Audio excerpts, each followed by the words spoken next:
comportamento, é a maneira de falar, de agir, de andar, de ir e vir. Aí nós vemos então a presença do Espírito de Deus na vida daquele que prega muitas vezes sem palavra, com o comportamento indo e vindo.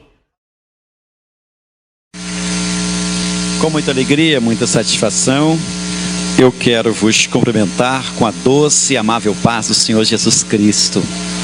Sinto-me alegre e honrado pelo privilégio de estar inserido mais uma vez neste evento de grande magnitude, que é a Escola Bíblica de Membros e Obreiros da Assembleia de Deus em São Mateus, pastoreada pelo ilustre pastor Deiró de Andrade, um amigo, um companheiro, servo de Deus, como dizem os baianos, de marca boa.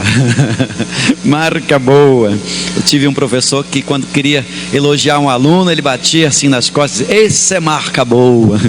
Graças a Deus. O pastor Deiró é um companheiro, sempre tem nos ajudado ali na nossa igreja, lá em Vila Guacuri. Tem ministrado recentemente um assunto maravilhoso da nossa escola, intitulado A Santificação, a doutrina bíblica da santificação, e fomos abençoadíssimos com sua ministração. Trago saudações ali da nossa igreja em Vila Guacuri, trago também saudações da Aline e do André ali da Itália. Eu quero ler com os irmãos um texto da palavra de Deus na epístola de Paulo a Timóteo, primeira carta de Paulo a Timóteo, capítulo 4, versículo 16. Capítulo 4, versículo 16. Enquanto você procura, quero parabenizá-lo por ser aluno dessa escola. Eu sei que todos que aqui estão vieram fazendo jus à sua voluntariedade e ao livre-arbítrio que Deus colocou dentro de cada um de nós. E quando você sai da sua casa tendo outras escolhas, e você elege um evento desse para participar, só a sua participação já é adoração a Deus, porque você faz isso dentro da sua espontaneidade, e Deus recebe. Deus gosta dessa coisa boa chamada espontaneidade, que é adoração verdadeira ao Senhor nosso Deus. Assim diz a palavra do Senhor: tem cuidado de ti mesmo e da doutrina, persevera nestas coisas, porque fazendo isto te salvarás, tanto a ti mesmo como aos que te ouvem. Tem cuidado de ti mesmo. Repita comigo, por gentileza, essa primeira parte do versículo. Tem cuidado de ti mesmo. Podeis tomar assento. Meus prezadíssimos, o tema que me coube vos falar nesta tarde está no capítulo 4, página 51 do livro As Tribulações do Desgaste da Saúde. Nós lemos esse texto paulino porque Paulo é um dos homens admiráveis, um dos grandes teólogos, formador de opinião da sistematização da doutrina e do pensamento cristão. E Paulo formou vários discípulos, e um dos seus discípulos é Timóteo. Timóteo era um jovem pastor que precisava de orientação e tinha como o seu tutor teológico o apóstolo Paulo. E nessa epístola, a primeira parte desse versículo 16, Paulo fala de uma das grandes necessidades que o homem de Deus precisa de ter, porque às vezes nós focamos muito a teologia, a doutrina, as situações daqui para lá, falamos muito, ensinamos, nos desgastamos, oramos, buscamos a palavra, buscamos a Deus em oração. E eu vejo aqui o apóstolo Paulo chamando a atenção de Timóteo para começar com o cuidado partindo de si. Tem cuidado de ti mesmo, porque se não houver esse cuidado no sentido físico, no sentido emocional, no sentido intelectual, sentido espiritual. Como poderemos cuidar dos outros se nós não cuidamos de nós mesmos? É bem nessa linha que o salmista Davi, no Salmo de número 103, ele desistiu temporariamente de olhar e de analisar os outros e de tecer comentários, embora ele fizesse isso.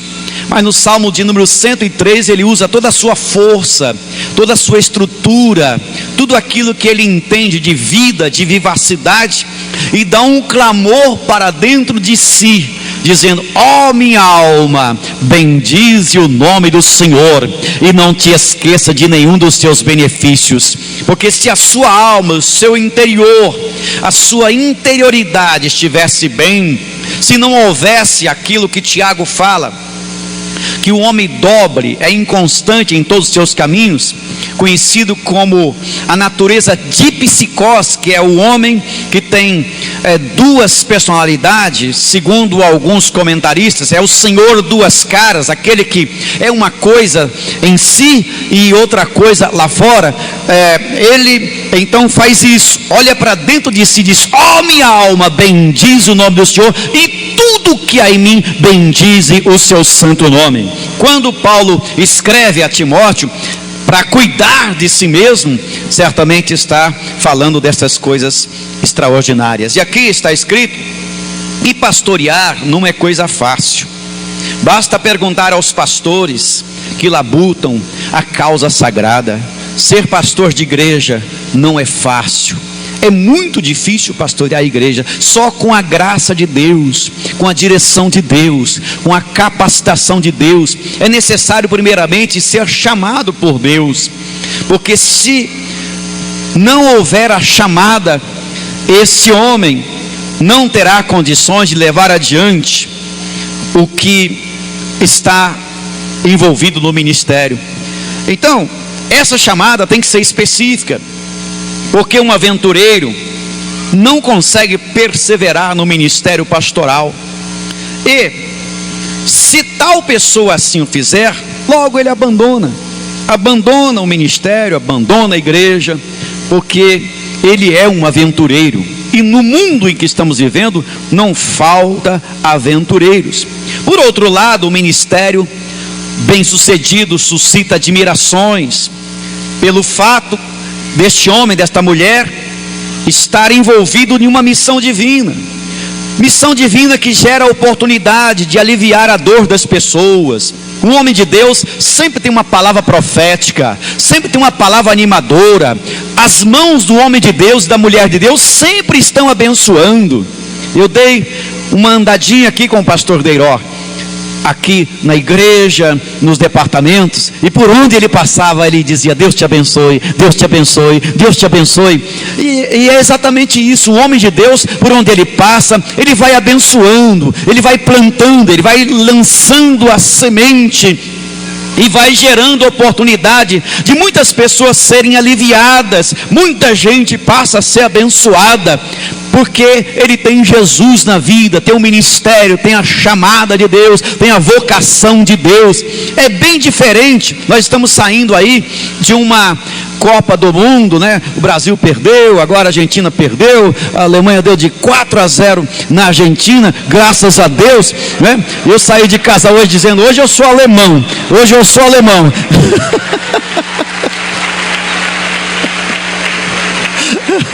Mas eu estava analisando a diferença de um gol e ter Jesus na vida. O gol é uma coisa que deixa umas pessoas tristes e outras alegres, né? Isso é o gol. O gol, uma pessoa fica alegre e outra. Eu vi muita gente chorando, mas Jesus é diferente. Quem tem Jesus quer que todos o tenham. Quem tem Jesus quer que todos o conheçam. Você terá a alegria de fazer com que o outro conheça esse Jesus maravilhoso.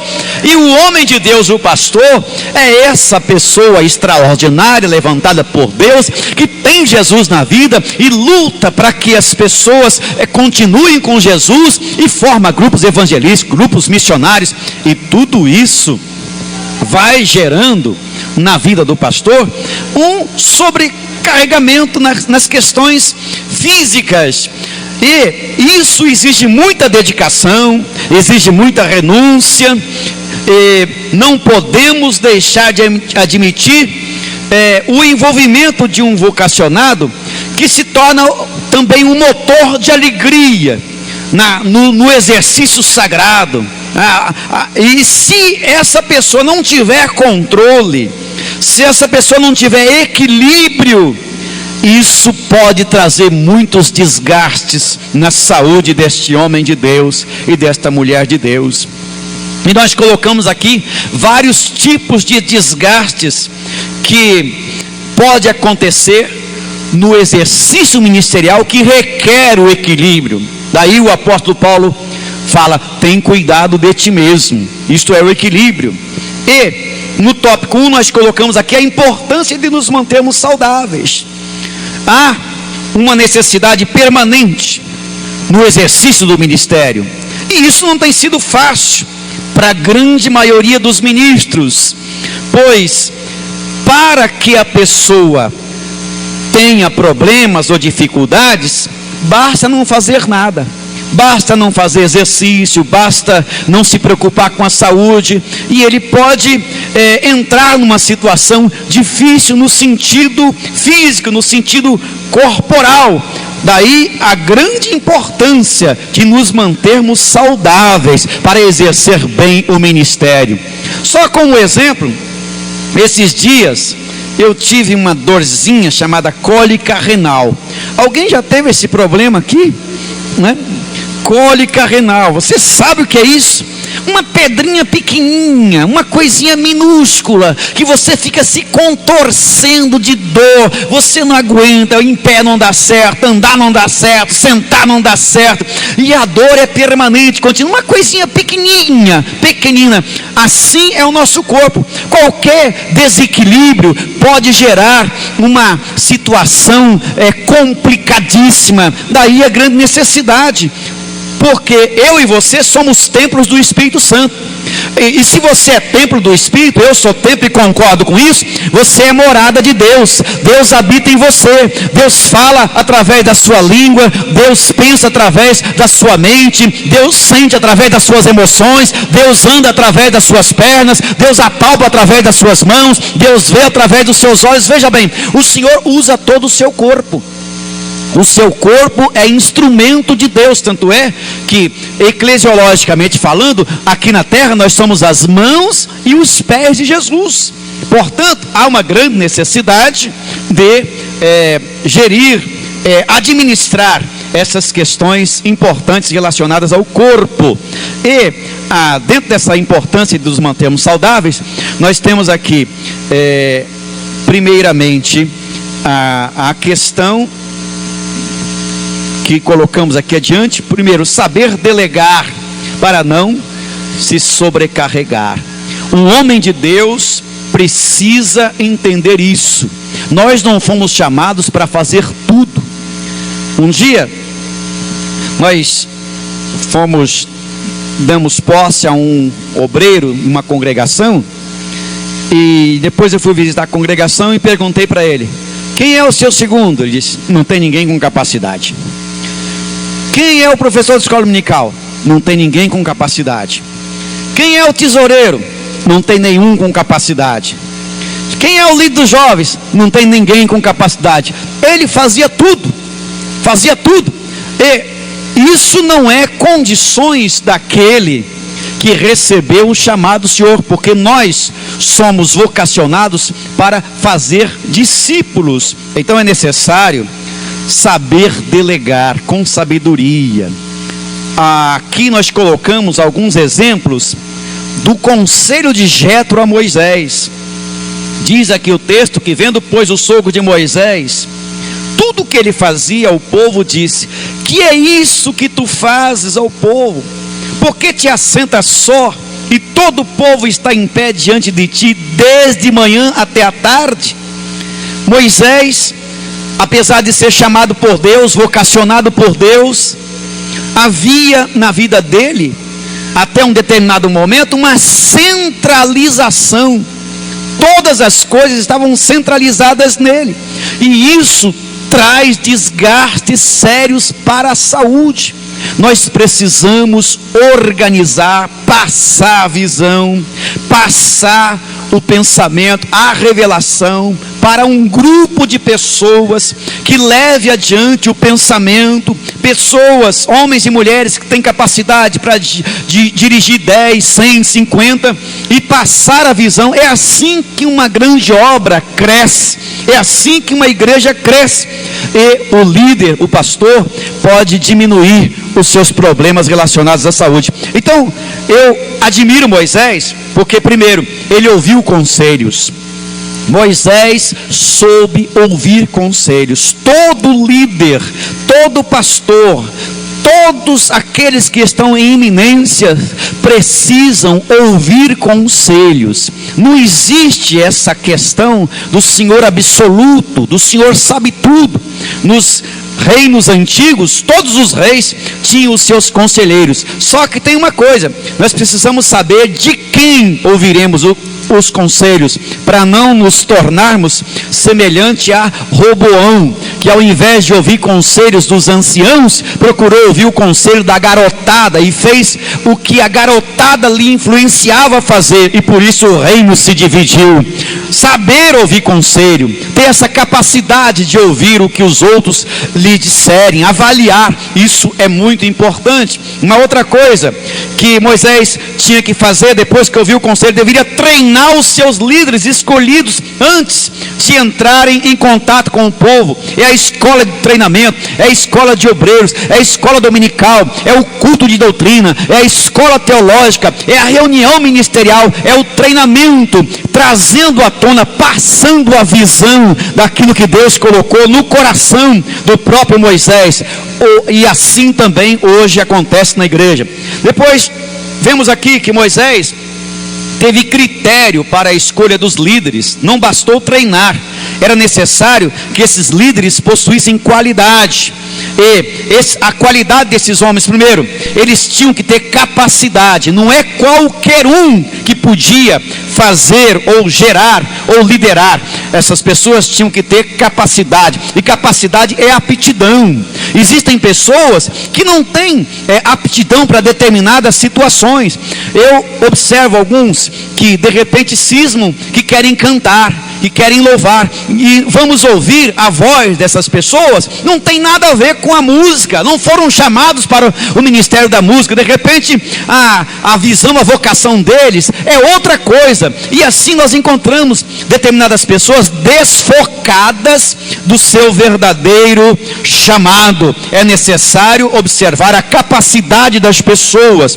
Também, em segundo lugar, tinham que ser homens verazes, não confundir com vorazes, porque existem muitos que são mais vorazes do que verazes, porque o veraz é a qualidade de alguém de confiança, e o voraz é aquele que destrói.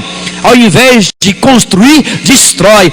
Homens de verdade, esses deveriam, essa era a qualidade desses homens. Em letra C, devia também, ou melhor, o segundo, homens que deveriam ser verazes. E no item C, dentro da capacidade, primeiro aqui, saber delegar para não sobrecarregar. E no C, fazer exercícios regulares. Mesmo na linha da delegação, você saber delegar, e em relação a si mesmo, tem cuidado de ti mesmo, fazer exercícios. O líder precisa fazer isso. Eu estive analisando e coloquei aqui que essa é uma questão de capital importância, até porque durante muito tempo parece que a ginástica, o exercício físico não era uma coisa incentivada dentro das igrejas, principalmente a Assembleia de Deus, não é? Jogar uma bola ou correr, fazer uma ginástica dentro de uma suposta santidade engessada. Existem pessoas que confundem essa questão de santificação com coisas que não tem nada a ver. A santificação é algo que vem de dentro para fora. De acordo com 1 aos Tessalonicenses, capítulo 5, verso 23, a santificação começa no Espírito.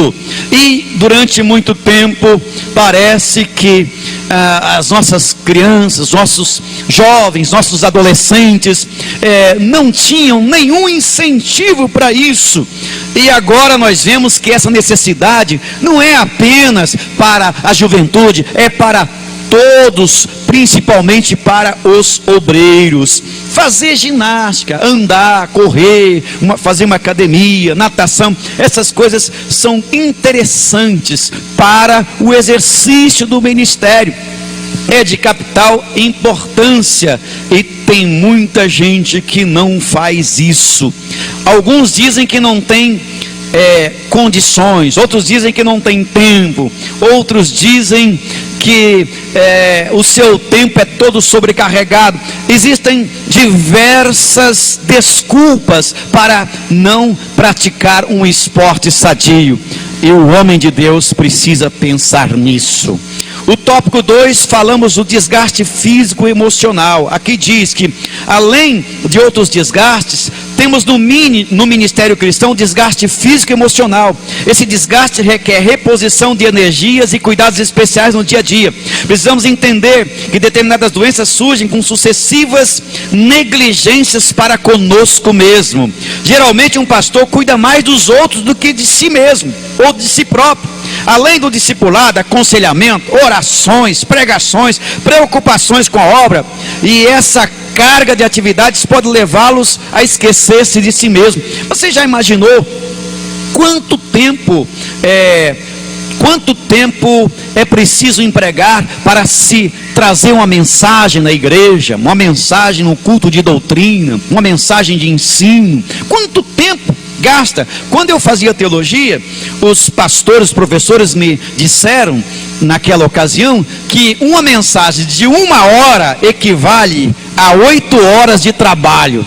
E eu dizia comigo mesmo, esse professor deve estar maluco, como é que pode uma coisa dessa? E com o tempo nós vamos vendo isso. Uma mensagem de 1 hora, eu descobri que de repente equivale a 1 semana de trabalho. 1 semana, porque não é só o ato de você chegar e pregar, é o ato de você orar, de você buscar, é o ato de você aplicar a mensagem na sua vida, é o ato de você às vezes ir na biblioteca e ir a uma livraria, comprar um livro, abrir a Bíblia, ver o que diz o original, ver isso, ver aquilo. A mensagem vai crescendo dentro de nós até o momento que chegamos no púlpito para pregar. Tudo isso traz desgaste emocional. E nós precisamos atentar para esses detalhes. Agora veja bem, o tempo que um pastor gasta aconselhando, quando vamos resolver assuntos, por exemplo, de casais que estão em briga, estão em confusão, essa coisa toda, ou aconselhamento aos jovens, evangelismo, a oração, a questão interna, a questão pessoal, a questão familiar, a questão dos negócios, é um conglomerado de situações e que traz o desgaste emocional. E o apóstolo Paulo coloca uma questão muito interessante aqui em 2 Coríntios capítulo 11, 23 em diante, na expressão que ele diz: são ministros de Cristo, eu ainda mais, falando da sua atividade ministerial, ainda mais em trabalhos, em açoites, mais que eles, em prisões, muito mais em perigo de morte. Muitas vezes eu recebi dos judeus 5 quarentanas de açoite, menos 1. 3 vezes fui açoitado com varas, 1 vez fui apedrejado, 3 vezes sofri naufrágio, 1 noite passei no abismo, em viagens, muitas vezes em perigo de rios, em perigo de salteadores, em perigos dos da minha nação, em perigo dos gentios, em perigo na cidade, perigo no deserto, perigo no mar, perigo entre os falsos irmãos.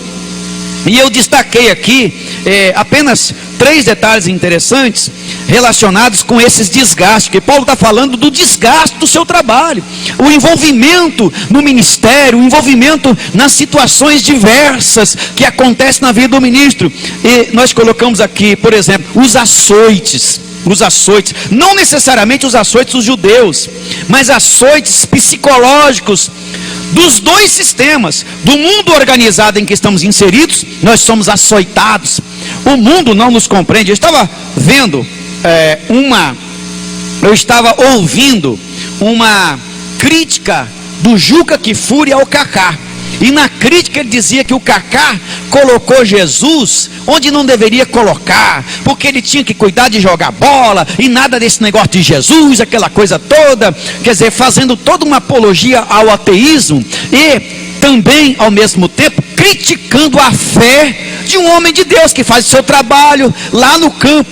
E eu estive analisando como é que esse povo é, como eles agem contrário ao evangelho, porque os jogadores de futebol, uns dão aqueles pulinhos representando a macumbaria, a feitiçaria, não sei o que, outros se benzem, outros fazem um montão de coisa, mas só aquele que fala de Jesus e que é de Deus e que é da Bíblia que eles vão criticar. Porque não critica aqueles que fazem o sinal da cruz?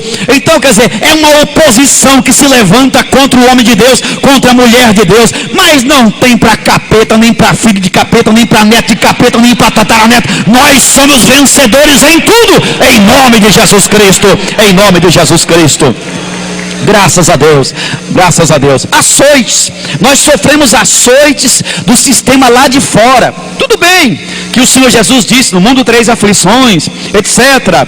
Paulo fala desses açoites, mas a questão que nos incomoda é que os açoites do mundo e do diabo fazem parte das perseguições normais. Entretanto, não deveria acontecer, porque nós fazemos uma obra para Deus. Eles acontecem, mas o que de repente nos deixa às vezes cabisbaixo são os açoites do sistema organizacional que pertencemos, a nossa organização. Pois da mesma forma que aconteceu com o apóstolo Paulo, os açoites vinham de dentro da sua própria nação, da sua própria religião. E quantas vezes, fazendo a obra de Deus, nós recebemos as chicotadas psicológicas, os açoites psicológicos dentro do nosso próprio sistema. E a impressão que temos é que o diabo muitas vezes entra no nosso meio e sorrateiramente assume a postura de um quase pastor, de um quase ministro, e sobe os degraus para querer colocar o dedo nos nossos olhos e usa o sistema para nos perseguir psicologicamente. É nessa hora que o homem de Deus precisa ter uma visão séria, olhar para a cruz de Cristo, contemplar a Cristo e esperar a sua recompensa, o seu livramento que vem do alto. Quantas vezes isso acontece conosco? Os açoites do nosso próprio sistema. Paulo fala disso, que além de tudo isso que vem do sistema lá de fora, os problemas que vêm de dentro.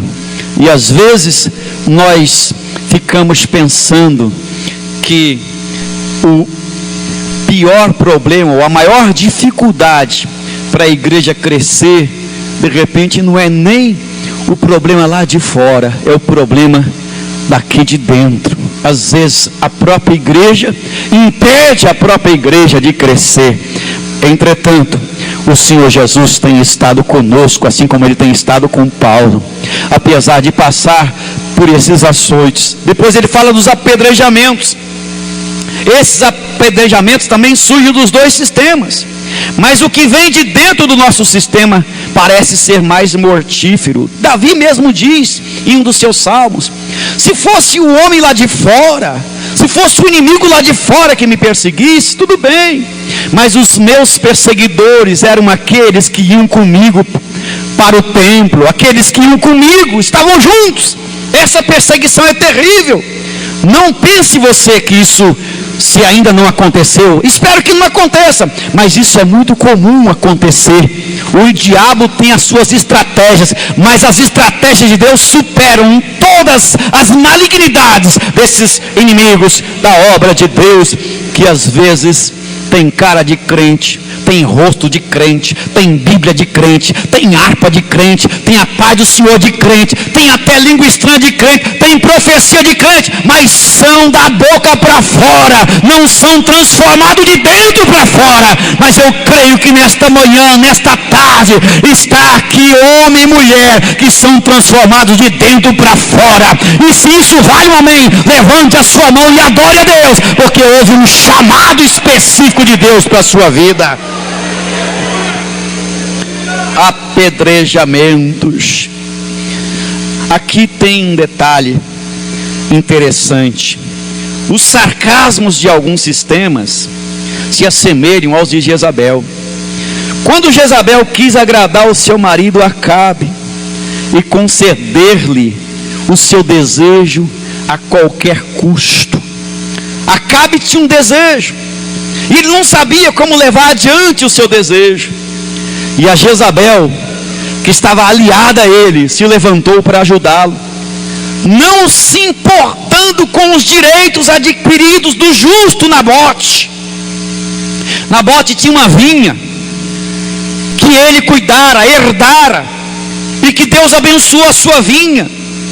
Era o proprietário legítimo da vinha, mas aquela vinha enchia os olhos do invejoso Acabe. Isso acontece muito também na obra de Deus. A igreja, o ministério, o crescimento que Deus dá para homens e mulheres de Deus, de repente um Acabe que quer se transformar em líder evangélico, coloca os olhos na tua vinha. E a Jezabel trabalhou no sentido de que esta vinha viesse para as mãos de Acabe de uma forma muito estranha. Nabote era justo, Nabote era fiel, Nabote era trabalhador, Nabote era cheio de credenciais que o próprio tempo lhe deu. Mas Acabe achou que tinha poder absoluto para tomar, para arrebanhar, ou então para tirar de Nabote aquilo que era seu. Usufruiu do abuso da sua própria autoridade para tomar indevidamente a vinha de Nabote. Como foi a estratégia? Jezabel alugou falsos acusadores, alugou falsos profetas numa festa que eles promoveram para dizer que ele tinha blasfemado, e incitou a multidão a apedrejá-lo. Nabote foi apedrejado. Acabe tomou a vinha de Nabote. Mas será que ele venceu? Nem sempre aquilo que aparenta vitória é vitória. Deus estava de olho naquela situação. Deus estava de olho. E o que nós vemos nessa argumentação é que o julgamento de Deus estava próximo. E Deus também julgará a nossa causa. Deus julgará a sua causa, filho de Deus, filha de Deus, nesses apedrejamentos que às vezes você não tem defesa, você não tem nem jeito de arrumar um advogado, nem jeito de reclamar com alguém. Mas acima de você e acima daquele Acabe, daquela Jezabel, tem um justo juiz. As suas mãos estão estendidas. Ele julgará a tua causa.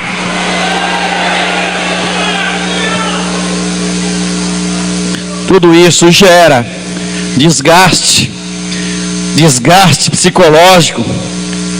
Tudo isso acompanha um homem de Deus, uma mulher de Deus, nas viagens, por exemplo. Aqui Paulo coloca: as viagens que fazemos geram desgaste. Quantas vezes temos que viajar, ir e vir, dormir longe de casa, todos esses detalhes. E em último lugar, em perigos de salteadores. Tem outros perigos que não dá tempo de comentar. Por exemplo, perigos dos da minha nação, é uma coisa bem de casa. Perigos na cidade, negócio bem peculiar. Perigos no deserto, perigos do mar, perigos entre os falsos irmãos. Eu acho que esse aqui é um dos piores perigos. Perigos entre os falsos irmãos. Porque o problema é que o falso irmão é tão parecido com o verdadeiro que, se você não abrir os olhos, você acha que o verdadeiro é falso e que o falso é verdadeiro. né? Então é necessário. E como fazer para separar isso? Não adianta você dizer, eu vou abrir uma igreja só de verdadeiros irmãos. Não vai dar certo, porque Jesus falou da questão entre o trigo e o joio. O joio e o trigo está aí. Não dá para separar, só quem vai separar será o Senhor Jesus Cristo. Então não adianta você querer sair desta igreja, não, lá tem uma igreja melhor, não, lá tem uma igreja mais santa, não. Por onde você passar, vai existir esses problemas. Eu sei que aqui não tem nenhum desses. Não tem nenhum desses. Mas se tiver, será descoberto quando tocar a trombeta. Aleluia! Os salvos, os justos, os santos, os perfeitos, aqueles que receberam Jesus, deixarão esta terra, serão arrebatados em nome de Jesus. Mas estes outros ficarão. Portanto, aqui neste tópico, nós falamos do desgaste físico, mas atentando para o desgaste emocional. Todas essas fadigas merecem um comentário abrangente. Cada um poderá fazer o seu comentário, acrescentar. Depois vem a questão do estresse. O estresse, devido às diversas atividades e às urgências do exercício ministerial, bem como as pressões que sofre a lida pastoral, este pode ser acometido de estresse. O que é estresse? Aflição, adversidade, pressão, esforço. O estresse nada mais é do que uma resposta do organismo a qualquer estímulo sofrido. Trata-se de uma tensão física, mental, emocional, habitual. Isso é muito fácil ler nos livros e sentir até na pele. Colocamos aqui que o estresse é um mal que faz muitas pessoas sofrerem. Associado a outros fracassos, ele pode contribuir para o aparecimento de doenças como hipertensão arterial, doenças do coração, gastrite, úlcera e alguns tipos de câncer. Embora o estresse esteja presente desde a criação, tornou-se um assunto popular desde a década de 1980, denominado por alguns órgãos da ONU como o mal do século. Porque hoje em dia nós estamos no século da correria, o século do incremento do saber. Já perceberam que ninguém tem tempo para ninguém? Às vezes o pai não tem tempo para o filho não tem tempo para o pai, a esposa não tem para o marido não tem para a esposa. As pessoas vivem correndo. Algumas casas se transformaram em dormitórios apenas dormitório. Daí surgiu aquele peculiar marido anrã, que não tem tempo de conversar com a esposa conversa com ele em alguma situação, e você resolveu as coisas pendentes no escritório, ele tira os olhos do jornal e olha para ele e fala aham. Você readmitiu os funcionários que foram demitidos, ele tira os olhos do jornal e olha para ele e fala aham.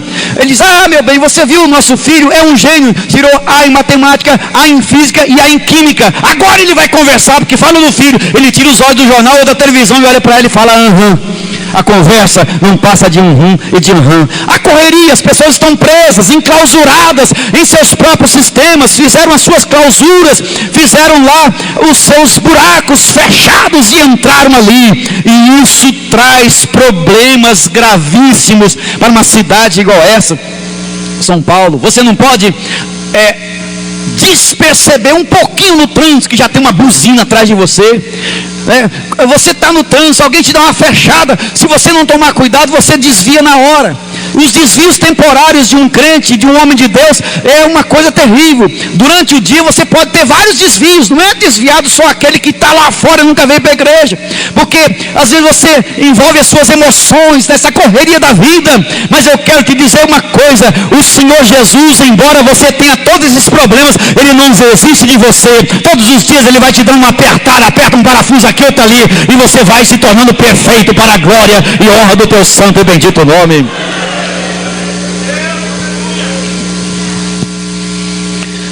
Como detectar o estresse? Aqui está escrito algumas coisas. Ao se estressar, o organismo sofre uma descarga hormonal e se prepara para a ação. Aceleram-se os batimentos do coração, o baço se contrai, o fígado libera mais glicose na corrente sanguínea, as pupilas se dilatam, e assim vai. Letra B, alguns sinais muito significativos, mesmo que o seu portador não tenha consciência dos mesmos ou os negue constantemente. Extravasar nas tarefas mais do que o habitual. Você tem um limite. Diga isso para o teu irmão. Respeite esse limite que você tem. Você tem hora para dormir, hora para comer, hora de lazer. É importante você ter o seu tempo de descanso, o seu período de descanso, passear, se divertir um pouco, sair com a esposa, com o filho, com a filha, jogar uma bola aí no parquinho com o filho, ou dar uma volta em um lugar não comum. Você tem esse direito. Você precisa investir em você, investir na sua saúde, investir na sua família, investir. Isso é muito importante.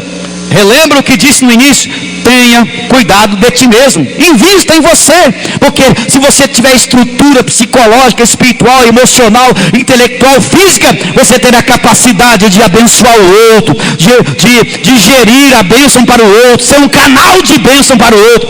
E quer saber de uma coisa? Você nasceu para ser uma bênção. Você nasceu para ser uma bênção, aleluia. E ser abençoado é ser feliz. Diga para o teu irmão: você nasceu para ser feliz. Você nasceu para ser feliz. Quando você é feliz, você irradia felicidade para o outro, para outra. As pessoas olharão para você e terão que glorificar a Deus por causa da bênção, da felicidade, da alegria, do prazer, da satisfação, do gozo de Deus que está na sua vida. Seja feliz, meu irmão. Você tem tudo para ser uma bênção na terra.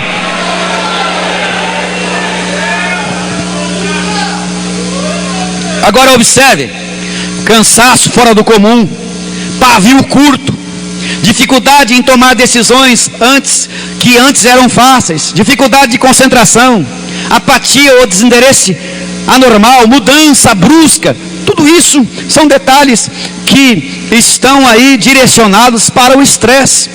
Aqui na página 59, nós colocamos aqui, vamos concluir esse tópico com 20 passos para vencer o estresse, segundo o Dr. Daniel Boarim, citado por Wagner Tadeu no seu livro As Doenças do Século XX. Então dê uma olhada aí,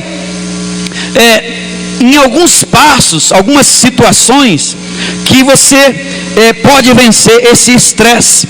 Depois eu coloco aqui no tópico 3, a manutenção do equilíbrio. A vida de um homem de Deus deve ser pautada de infindos equilíbrios. Paulo descreve o verdadeiro equilíbrio como parte integrante do fruto do Espírito. Fruto do Espírito. Se você é uma pessoa equilibrada, você é um homem de oração, uma mulher de oração. E o fruto do Espírito, nós temos lá uma das partes do fruto do Espírito que Paulo coloca como domínio próprio, também conhecido como temperança. O domínio próprio.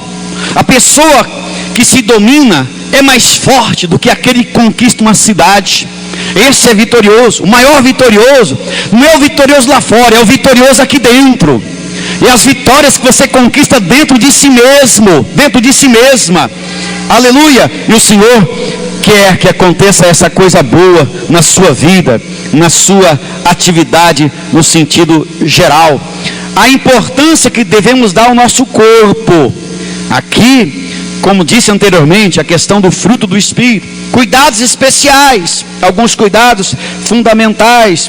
Falo aqui da valorização, da santificação, a questão do sexo e outras coisas mais. E aqui, já partindo para o final, para a finalização, observe alguns detalhes interessantes. Uma ginástica que nós colocamos aqui, também citando o ilustre escritor Wagner Tadeu dos Santos, que fala a respeito das doenças do século, naquele livro. Tem aqui 10 ginásticas que eu considero de capital importância para o servo do Senhor. Primeiro, ginástica para os nervos. Entregar todas as preocupações e tristezas e confiar no Senhor. Confia no Senhor quando surgir as dificuldades. Exercite a sua fé no Senhor. Segundo, ginástica respiratória. Respirar apenas atmosfera de paz, de amor e de felicidade.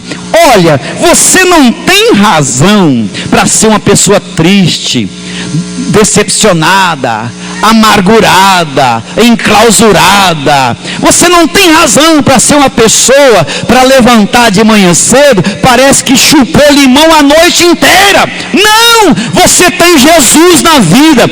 Essas pessoas que parece que chuparam limão azedo, são as que não encontraram Jesus. Então faça essa ginástica para a tua alma, em nome de Jesus. Respire a atmosfera de paz. A paz é uma coisa gostosa, maravilhosa, que vem lá do trono de Deus para a sua vida. É o Shalom Yahvé, é o Shalom Elohim, é a paz que dá tranquilidade na guerra, nos levantes, nos momentos difíceis. Então respire essa atmosfera de amor. Olha, amor. Você nasceu para amar, meu filho. Ame, perdoe os seus inimigos, aqueles que se levantam contra você, aqueles que armam laços. Perdoe as pessoas. Olha, se você como crente só amar os que te amam, só perdoar os que te perdoam, só emprestar para aqueles que te devolvem, os diabos, os demônios também fazem assim. Você tem que amar o seu inimigo, você tem que orar pelo que te persegue. Essa é a diferença do cristianismo. Aleluia. Você deve ser conhecido pelo amor. Ginástica auditiva, ouvir a voz de Deus. Coisa boa é ouvir a voz do Senhor. Pela manhã, ouça a voz de Deus. Ao sair de casa, ouça a voz de Deus. E se porventura, na sua caminhada, no seu dia, por acaso você não ouvir uma voz audível de Deus falando ao seu coração, não tem problema. Ouça a voz de Deus no canto do grilo. Ouça a voz de Deus na folha seca que o vento leva diante de você. Ouça a voz de Deus nas nuvens que passam. Ouça a voz de Deus nas circunstâncias da vida. Aleluia. Ginástica auditiva. Ouça a voz de Deus na pregação. Ouça a voz de Deus na leitura bíblica pela manhã. Ouça a voz de Deus, porque em todos os lugares que eu colocar os meus olhos, aqui dentro desta igreja tem uma mensagem de Deus. Olha, no ventilador tem uma mensagem de Deus. Naquele irmão lá com a camisa azul tem uma mensagem de Deus. Olhe para o pastor Deró, tem uma mensagem de Deus. Eu olho aqui, olha, Deus é poderoso para fazer infinitamente mais tudo que pedimos ou pensamos. Onde eu coloco os olhos tem uma mensagem de Deus. Aleluia. Ginástica auditiva, ouça a voz de Deus. Ginástica mental, exercitar-se exclusivamente com ideias construtivas. Não deixe que pensamentos negativos, coisas estranhas. Está cheio de gente com pensamento maligno. Está cheio de gente com sonhos, para destruidores de sonhos, por onde a gente passa. Às vezes a pessoa, o jovem, presta vestibular para direito, passa em primeiro lugar, ele chega na empresa lá onde ele trabalha, onde tem um círculo de invejosos, ele diz: olha, passei em direito em primeiro lugar. Aí se levanta um filho do diabo lá e diz: direito, está cheio de gente trabalhando de auxiliar de escritório, não sei o que, aqui ali, que é advogado, não faz nada, não faz nada daquilo que ele fez. Aí a pessoa pode trazer para cima de si uma negatividade. Está cheio de gente querendo roubar o sonho do outro, mas não deixa essas ideias negativas do inferno entrar dentro de você.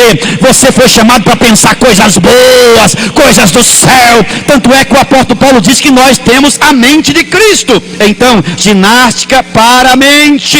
Aleluia, glórias ao Senhor. Exercita-se ideias construtivas. 5, ginástica para a língua, pronunciar apenas palavras edificantes e caritativas.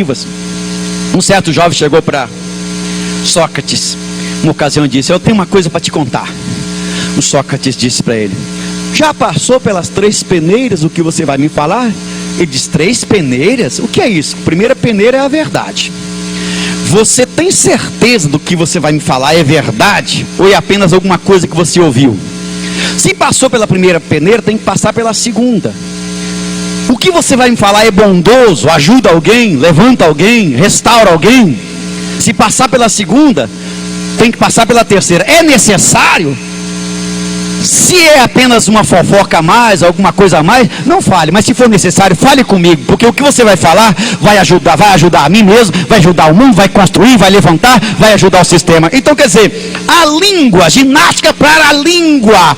Olha, existem pessoas que precisavam cortar a língua, ficar sem língua para ir para o céu, porque com a língua ele vai para o inferno. Mas graças a Deus que a sua língua é convertida, é como a pena de um destro escritor, só fala das coisas que você tem feito no tocante ao rei, segundo o que diz o salmista no Salmo de número 45. Ginástica facial. Essa ginástica dá para fazer agora. Olhe para o outro e dê um sorriso. Eita, coisa boa! Ginástica facial. Sorrir, o que tem de mais dar um sorriso? O sorriso é o símbolo da alegria, da coisa boa que está aqui dentro. Não custa nada dar um sorriso. Às vezes a pessoa fica o dia inteiro sem dar um sorriso. Dá um sorriso para sua esposa, para o seu filho, para o seu marido, para o seu vizinho. Ah, que coisa boa, um sorriso. Ginástica facial, você irradia alegria. Tudo isso é coisa boa, é coisa que dá certo, é coisa que dá resultado. Ginástica para as pernas, andar sem temor pelos caminhos de Deus. Ginástica para as mãos, distribuir o bem, o perdão e a justiça. Ginástica para o coração, irradiar amor para tudo e para com todos. Olha que coisa bela. Ginástica para a alma, viver sempre na presença de Deus. Portanto, aqui está uma lição que você pode reler, reestudar e aplicar na sua própria vida, porque você é templo do Espírito Santo. Você é morada de Deus em Espírito. E se você é morada de Deus em Espírito, você considera o outro, você adora a Deus, você glorifica a Deus, você exalta a Deus, e à medida que você tem condições de fazer isso, o nome de Jesus Cristo é glorificado na sua vida. Conta-se uma história que um fazendeiro tinha uma fazenda muito grande, e um dia ele morreu e deixou a herança para os seus 2 filhos. Os seus 2 filhos, um era casado e o outro era solteiro. E um dia eles tiveram uma grande colheita naquela fazenda, mas colheram muito, e havia um grande paiol, um paiol imenso, que eles dividiram toda a colheita. Uma parte era do mais velho, outra parte era do mais novo. E um dia o filho casado, dormindo, foi dormir e começou a pensar no irmão mais novo. Ele disse: poxa, eu sou casado, eu já tenho minha família, minha esposa, meus filhos. O meu irmão é solteiro, precisa se casar, precisa arrumar uma esposa, precisa disso, precisa daquilo.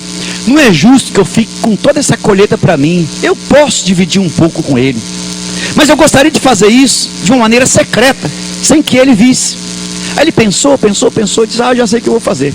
Eu vou levantar de madrugada, vou pegar uma pá e vou ficar jogando um pouco do meu cereal para o monte dele, da minha tulha para a tulha dele. Aí ele levantou de madrugada secretamente, lá numa hora, ele foi lá e pegou uma pá e começou a jogar lá para o irmão dele. E jogou até se cansar e voltou a dormir. E ele disse: bom, eu fiz alguma coisa boa para o meu irmão secretamente, ele nem vai pensar que sou eu.